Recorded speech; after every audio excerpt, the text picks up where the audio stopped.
क्यों कहते हैं कि पुत्र हो जाए? कई लोग सोचते हैं अरे देखो पुत्र पुत्र कर रहे हैं, पुत्री पे ध्यान नहीं दे रहे हैं। ऐसा नहीं है, ऐसा बिल्कुल नहीं है।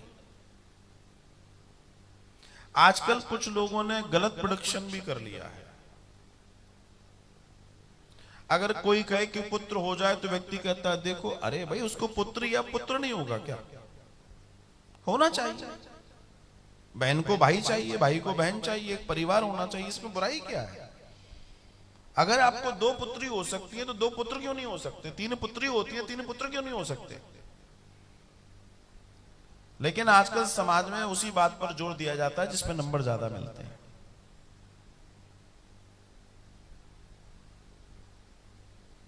इसे भी समझना जरूरी है। इसलिए पुत्र की जरूरत होती है कि पुत्र जब होता है तो उससे जो व्यक्ति उसका पिता है उसके पितृ ऋण की समाप्ति हो जाती है। अब वो ट्रांसफर होता है उसके ऊपर। एक दूसरा, पिता चाहता है कि पुत्र होगा तो मैंने जो अपने जीवन में परिश्रम किया है मैं उससे मुक्त होऊंगा, मैं आराम करूंगा और मेरा पुत्र अब उसको आगे बढ़ाएगा। पुत्री तो नहीं बढ़ाएगी ना, पुत्री तो अपने घर जाएगी, तो पुत्री की इसलिए आकांक्षा नहीं है। समझना मेरी बात, क्योंकि कई बार लोग इस बात को लेकर चले जाते हैं पुत्री पुत्री पुत्री, जबकि मैं स्पेशली पुत्री की चर्चा करता हूं। लेकिन यहां जो वर्णन आ रहा है इसलिए मैं उसको बताना चाहता हूं। पुत्र की कामना का पीछे जो मूल दर्शन है वो ये है कि पितृ ऋण से मुक्ति होती है, पहली चीज। दूसरी चीज, कोई भी पिता चाहता है कि मैंने जो कार्य, मेरे कुल का जो कार्य चल रहा है उस कुल के कार्य को, मेरे कार्य को हेल्प कब मिलेगी? हेल्प कौन करेगा?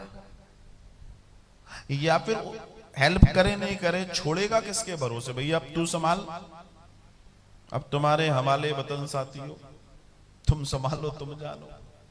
अब पुत्री को अगर देवी देंगे, कल को बेचारे को अपने घर जाना है तो वो तुम्हारा देखे कि अपना देखे? हालांकि आजकल तो पुत्री ये देखती है हाँ पिताजी के पास क्या है, और न भी देखे तो जमाई कह देगा जरा देखना, सुना है तुम्हारे पिताजी हिस्से बांट कर रहे हैं तो तुम थोड़ा सा समझ लो। जिंदगी में एक बात ध्यान रखना, बड़ी कड़वी बात कहने जा रहा हूं, इसको झेल पाओ तो झेल लेना। जिंदगी में चाहे कुछ हो जाए, पुत्र या तुम्हारा बेटा कितना ही बुरा हो, कितना ही बुरा हो, लेकिन वो तुम्हारा है। और जमाई कितना ही सगा हो, ध्यान रखना वो पराया होगा। ध्यान रखना, जीवन में आपका जमाई चाहे आपके लिए सोने का हो तो भी ध्यान रखना वो पराया होगा। वो एक पल के लिए अपने लिए जरूर सोचेगा। बड़ी कड़वी और व्यवहारिक बात है। चाहे मैं हूं, मैं भी किसी का जमाई हो, या आप हो, या कोई हो, वो पहले अपना लाभ देखेगा। और कई निपट गए इस चक्कर में कि हमारे जमाई साहब तो बहुत अच्छे हैं, और जब निपट गए तो पता पड़ा कि हाय इससे तो अच्छा बेटा ही था, बेटे को फालतू गाली दे रहे थे हम। मम्मी जी और पापा जी चिकनी वाली बातों में निपट लिए। इसलिए निवेदन है, आपकी बेटी पराई हो गई अर्थात उसका घर हो गया, उसको एक लकीर दे दो कि बेटा यहीं तक तेरा हिसाब किताब है, यहां तक तेरी एडवाइस है, इसके बाद अंदर की एडवाइस नहीं है। क्योंकि वो अकेली नहीं है, उसके पीछे उसका श्रीमान जी खड़ा है, और जितनी चाबी वो भरेगा वैसा वो बोलेगी और करेगी। उसकी भी बेचारी की मजबूरी है, उसकी भी मजबूरी है। अब तो कानून आ गया कि बेटियों का भी हक है।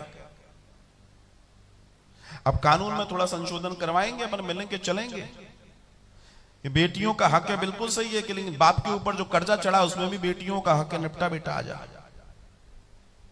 और क्या भाई, सुख अगर हिस्सेदारी लेनी है तो सुख की क्यों, दुख की भी लो ना। बेटी हो, समान हो, बराबर हो। यहां मैं एक ही बात कहूंगा कि पिता समृद्ध है, अपनी खुशी से जो दे वो स्वीकार्य होना चाहिए। वह अपनी खुशी से बेटियों को सोने के महल दे, क्या बुराई है? कोई बुराई नहीं। लेकिन उस स्थिति में जब आप जाएंगे तो वो अपने, अभी एक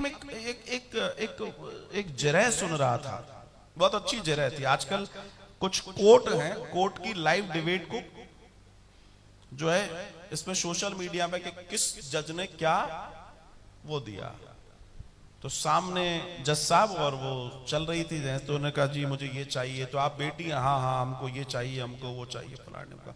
तो 2-3 उसने डेट लगाई। उसने बोला अच्छा ये बताओ कि तुम लोग ये तो कह रहे हो कि वहां से तुम्हें ये चाहिए, तो मेरे नजर में आया कि तुम्हारे पास इतनी जमीन है, तुमने अपनी बहनों को कितना हिस्सा दिया है? सो चुप सामने वाले। बोला ये बेवकूफ मुझे मत बनाओ, बहुत शानदार जज था।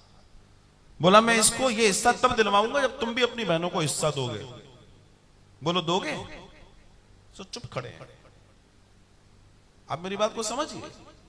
समाज में चाहे बेटी हो बेटा हो, उसकी मदद करना बहुत जरूरी है। अगर वो कमजोर है तो उसको दो।